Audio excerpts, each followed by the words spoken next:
The courtroom felt colder than usual that morning, as if the walls themselves had absorbed every broken promise, every sleepless night, and every silent prayer she had whispered over the last 7 years. She sat on the hard wooden bench, hands folded tightly in her lap so no one could see them shaking.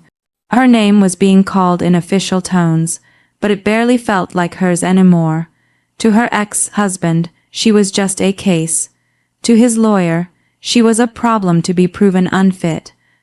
To the system, she was just another file. But to herself, she was a mother trying not to fall apart in front of everyone. Across the room, he sat like he owned the air around him. Her ex-husband, well, dressed freshly shaved, relaxed in a way that didn't match the weight of the situation. He leaned slightly toward his lawyer, whispering something that made both of them smirk. That small expression alone carried years of pain for her, because she remembered a time when that same man had once held her hand and promised, "We're in this together." Now he wouldn't even look at her directly.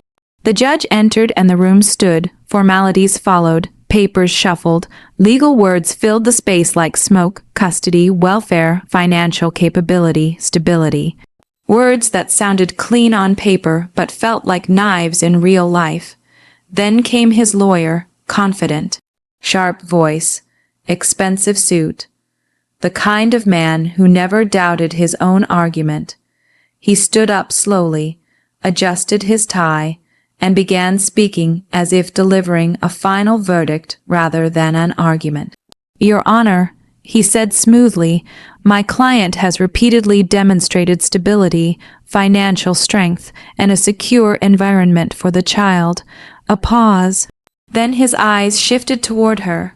"But the respondent," he continued, his tone turning colder, "is broke, financially unstable, emotionally overwhelmed. She is incapable of providing the consistent structure a child requires." The words landed heavily. Broke? It wasn't just about money. It was a label meant to erase her worth as a mother, as a person. A faint murmur passed through the courtroom. She felt eyes on her, judging, analyzing, concluding things they knew nothing about. Her throat tightened. She wanted to speak, to defend herself, to explain the nights she worked until her body ached, the meals she skipped so her son could eat properly, the tears she never let him see. But she stayed silent, because she knew the truth didn't always win when money was speaking louder. Her ex leaned back in his chair, finally looking at her. Just once, and he smiled. That smile wasn't warm. It was victorious, like someone watching a door close on a life he had already decided to abandon. Her fingers pressed harder together. She forced herself not to cry. Not here. Not in front of him. Not in front of people who already believed she had lost. The lawyer continued, listing selective facts: bank statements, missed payments, temporary hardships twisted into permanent failures. Every sentence painted her as someone who had collapsed under pressure, but none of them mentioned why. None of them mentioned how, after the separation, her ex had slowly withdrawn financial support, how he delayed payments for months, how she had gone from a stable home to a small rented room with leaking windows and a broken heater. None of them mentioned how she had taken night shifts cleaning offices just to buy school supplies. None of them mentioned how she had learned to smile through exhaustion so her 7-year-old son would never feel poor. The judge listened quietly, expression unreadable, and that silence scared her more than anything else. Because silence in a courtroom often meant doubt. Her chest tightened when the lawyer added, almost casually, "It is in the best interest of the child to be placed with the father, who can provide real financial security." Real financial security. As if love could be replaced with numbers. As if bedtime stories, warm hugs, scraped knees cleaned with gentle hands, and whispered reassurances meant nothing compared to a bank balance. She looked down for a moment, blinking fast, her vision blurred. She thought about her son waiting outside in the hallway with a babysitter. He didn't fully understand what was happening, only that grown-up people were talking about where he would live. He had asked her that morning, "Mom, am I in trouble?" And she had smiled through pain and said, "No, sweetheart, never you." But now, sitting here, she wasn't so sure she could keep that promise. The judge finally leaned forward slightly. It was time for preliminary consideration. Her heartbeat grew louder. This was the moment where lives changed. And as the words "temporary custody decision" were about to be discussed, she realized something terrifying. She had no more arguments left. Only love, and love, she feared, might not be enough in this room. The silence of the courtroom didn't end when the judge paused. It followed her home. Not physically, but in the way it replayed inside her mind like an echo that refused to fade. She is broke, financially unstable, incapable. Those words didn't stay in the courtroom. They followed her into every memory, every sacrifice, every sleepless night she had survived just to keep her son's world from collapsing. And yet none of them knew the real story, not the judge, not the lawyer, not even her ex-husband, who once claimed he knew her better than anyone else. Because the truth was not written in bank statements or polished arguments. It was written in struggle. After the separation, everything changed faster than she could process.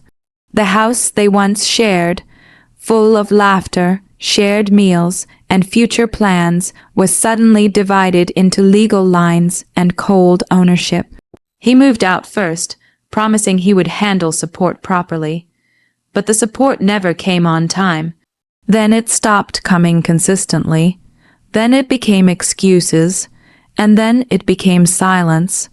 Bills didn't wait for explanations. Neither did rent. She remembered the first month she realized she was truly alone.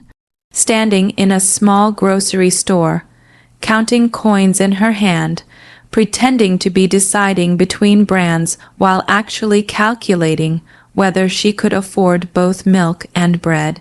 Behind her, her son held onto her shirt, asking for chocolate he had seen on the shelf.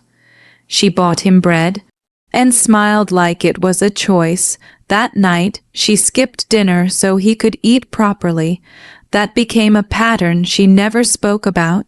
She took whatever work she could find, cleaning offices late at night, stitching clothes for neighbors, tutoring children during the day. Her body stopped asking for rest because rest wasn't available anymore. Sleep became something she borrowed in short intervals, often interrupted by worry. Still, every morning, she made sure her son was dressed neatly for school, even if her own clothes were worn, even if her hands were tired, because to her, motherhood wasn't about comfort. It was about protection. But what hurt the most wasn't the struggle itself. It was how invisible it became to the world that now called her broke. Her ex-husband had built a different story outside their reality. He spoke to friends, family, and eventually lawyers, painting her as unstable, overwhelmed, and incapable of managing life without him. And because he had money, his version began to sound more believable than her truth. She learned something painful during those years. People often believe the version that sounds easiest to accept, not the one that requires empathy. There were nights she cried quietly in the kitchen so her son wouldn't hear. Nights she sat on the floor holding unpaid bills like they were heavier than their actual paper weight. Nights she questioned whether she was doing enough.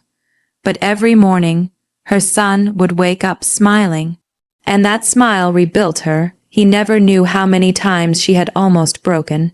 He only knew warmth, safety, consistency. Even when their home was small and sometimes cold, it never felt empty because she filled it with love.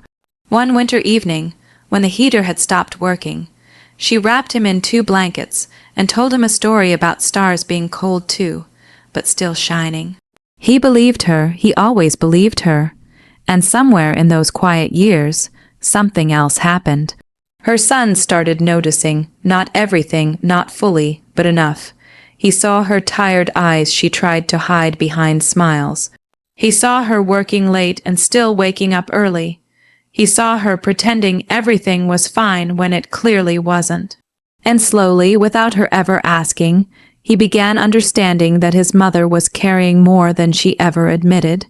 Still, she never spoke badly about his father, even when she had every reason to, because she didn't want him growing up with anger where love should be. That decision shaped him in ways she didn't fully realize. It made him observant, quiet, thoughtful, and deeply protective of her in ways a child should never have to be. What she didn't know was that in those silent years, her son had begun writing something. A letter, not just any letter, but a collection of truths seen through the eyes of a child who had watched love survive without support, and strength exist without recognition. He wrote it in pieces, sometimes after school, sometimes late at night when she thought he was asleep. He never showed her, not because he didn't trust her, but because he wanted the world to understand what she had been through when she finally needed it most. And as she sat in the courtroom, unaware of what was coming, that hidden letter was the only thing standing between her and a verdict built on half-truths. She just didn't know it yet. The courtroom felt heavier as the judge leaned forward again, papers aligned neatly in front of him, voice calm but decisive. Based on the information presented, he began, "The court is considering temporary custody arrangements, pending final evaluation of financial and living stability." Those words struck her harder than anything before. Temporary custody, it sounded harmless to others. But to her, it meant uncertainty. It meant nights without her son. It meant waking up in a silent room where his laughter would no longer echo. It meant a version of life she wasn't ready to survive. Her hands tightened in her lap again, knuckles pale. She tried to breathe steadily, but her chest refused to cooperate. She looked toward the hallway door, imagining her son sitting outside, swinging his legs nervously, not fully understanding that adults were deciding his entire world inside this room. Her ex shifted in his seat again, calm and confident. His lawyer sat beside him like a man who had already written the ending. "Your Honor," the lawyer added smoothly, "this arrangement would ensure the child's immediate access to proper financial resources, education, and stability." Stability. That word again, as if love had no weight, as if warmth, sacrifice, and sleepless devotion didn't count unless they came with a bank statement. She swallowed hard. She wanted to speak. She wanted to stand up and say, "I may not have money, but I have never failed him. I have never left him. I have never made him feel unwanted." But her voice felt buried somewhere deep under exhaustion and fear. Then a sound broke the formal rhythm of the courtroom. A small chair scraping. Everyone turned. At the back of the room, the door opened slightly. Her son stood there, small, nervous, holding something tightly in his hands. The entire room froze. The babysitter, who had been waiting outside, looked panicked, as if she had tried to stop him but couldn't. "Sir," she began, but the judge raised a hand gently. "Let him speak." The judge said quietly. The boy walked forward slowly, each step echoing in the silent courtroom. He wore a slightly oversized shirt she had ironed that morning, unaware it would become part of something so important. His eyes searched the room until they found her, and for a moment he didn't look scared anymore, because he saw his mother. And that was enough to steady him. The lawyer frowned immediately. "Your Honor, this is highly irregular." "Enough," the judge interrupted calmly. "Let the child speak." The boy reached the front and stopped. His small hands trembled as he held a folded piece of paper. It looked worn, as if it had been opened and refolded many times. I want to read this," he said softly. His voice wasn't loud, but it carried through the courtroom like something far more powerful than any argument made that day. Her heart dropped. She didn't know what it was. She had never seen that paper before. Her ex leaned forward slightly, curiosity replacing confidence for the first time. The boy unfolded the letter carefully, smoothing it out with small fingers, and then he began reading. "At school," he said slowly, "they ask us what our parents do for us." A pause. "My friends say their dads buy them things, take them places." His voice wavered, but he continued. "But my mom, she doesn't have much money." A silence spread through the room, "but she always makes sure I have food." His eyes flickered briefly toward her. She felt her breath catch. "She works at night sometimes. I hear her come home tired, but she still wakes me up for school." The courtroom had gone completely still now. Even the lawyer wasn't speaking. The boy's grip on the paper tightened. "When I was sick," he continued, "she didn't sleep. She stayed awake all night, even when she had work in the morning." A slight tremor in his voice now. "She told me stories so I wouldn't be scared." He paused again, and then came the words that shifted the entire room. "My mom is not broke." The sentence landed like a shockwave. "She gives me everything even when she has nothing." Her breath stopped. She didn't realize she was crying until she felt tears fall onto her hands. Her ex's expression changed instantly. The smirk was gone. The lawyer shifted uncomfortably, suddenly aware that arguments were no longer controlling the room. The boy looked up again, and for the first time his voice grew stronger. "She never says bad things about my dad, even when she is sad." He turned slightly as if addressing everyone now. "But I see her cry when she thinks I'm asleep." A painful silence followed. Then he lifted the letter slightly. "And I wrote this because I don't want anyone to say she is a bad mother." The courtroom no longer felt like a legal space.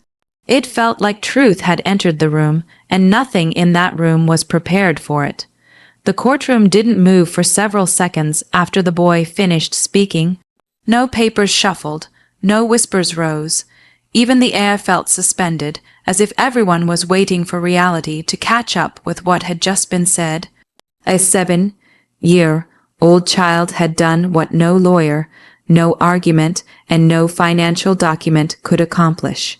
He had told the truth in a way that couldn't be cross-examined. The judge slowly looked down at the folded paper in the boy's hands. "May I see that letter?" he asked gently. The boy nodded and stepped forward, placing it on the bench with careful hands, as if it were something fragile but important. The judge adjusted his glasses and began reading. Line by line, his expression changed at first. It was professional neutrality. Then concentration, then something deeper, concern, and finally silence. The lawyer cleared his throat, suddenly uneasy. "Your Honor, the child's emotional interpretation." "Counsel." The judge interrupted without looking up. "Sit down." The courtroom tightened. The judge continued reading. The letter was not just emotional. It contained details, small but significant. Dates, instances of missed financial support. References to times when the father had promised assistance and failed to deliver. Not written like legal evidence, but like a child observing patterns he never should have had to notice. The judge placed the paper down slowly, then he looked at the ex-husband. For the first time, the confidence in the room shifted sides. "Is this accurate?" the judge asked calmly. The ex shifted in his seat. "Your Honor, children misunderstand things. My son is being influenced. He wrote it himself." The boy said suddenly, firmly.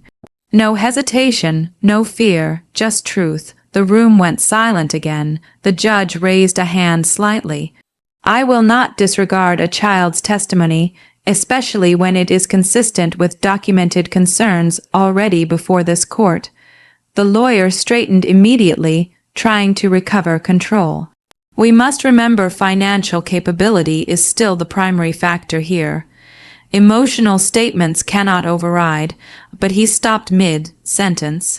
Because the judge was already speaking over him. I have reviewed the financial records submitted, the judge said, flipping through the case file.